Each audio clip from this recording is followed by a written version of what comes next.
வாழும் போதும் செத்து செத்து பிழைப்பவன் மனிதனா, வாழ்ந்த பின்னும் பேரை நாட்டி நிலைப்பவன் மனிதனா?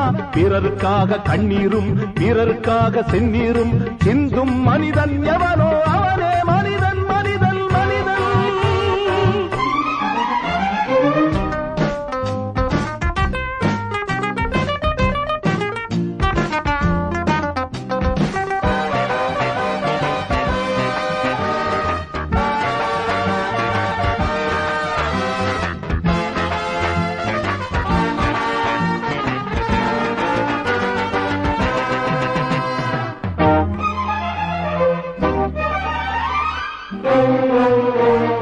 ஏழை பெண்ணின் சேலை தொட்டு இழுப்பவன் மனிதனா, இரவில் மட்டும் தாலி கட்ட நினைப்பவன் மனிதனா?